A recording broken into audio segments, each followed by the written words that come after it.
as we close out November, it is important to talk about not just what boundaries are, but how to set them.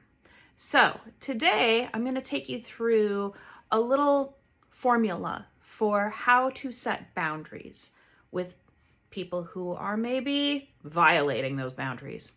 So the first thing we're going to do is we're going to describe the boundary violation. What is happening? What is it that is not working for you?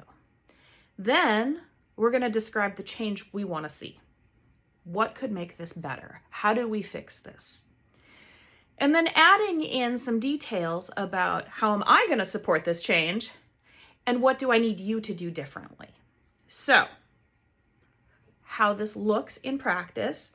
Let's say that somebody at work keeps giving you last minute assignments. So it's the end of your day, you're about to leave, and they run up every day with an emergency like, oh my gosh, this needs to get finished.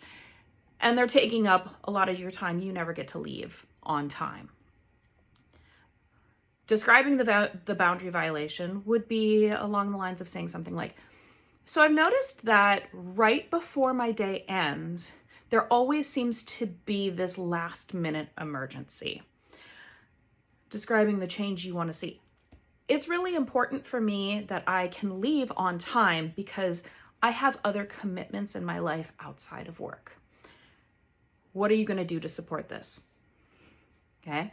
From here on out, if something comes to me within the last 30 minutes of my day, hopefully not the last 30 minutes of your day, but okay, this is where we're going to set the initial limit of if something comes to me within 30 minutes of the end of my day, I'm going to have to table it till tomorrow.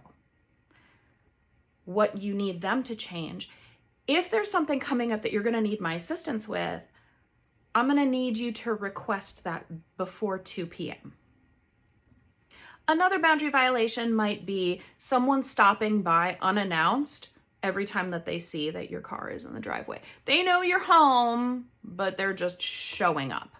So describing the boundary violation of, hey, I've noticed that you come over unannounced a lot.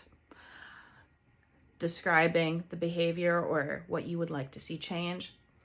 I would really love it if you would give me a heads up when you're coming over so that I'm not busy doing something else, so that I can give you my full time and attention. What you're going to do to support this.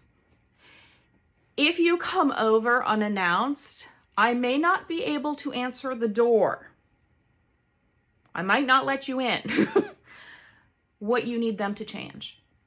I need a heads up. It would be great if you could call me sometime earlier in the day, at least an hour before, to make sure that I'm going to be home and that I don't have plans.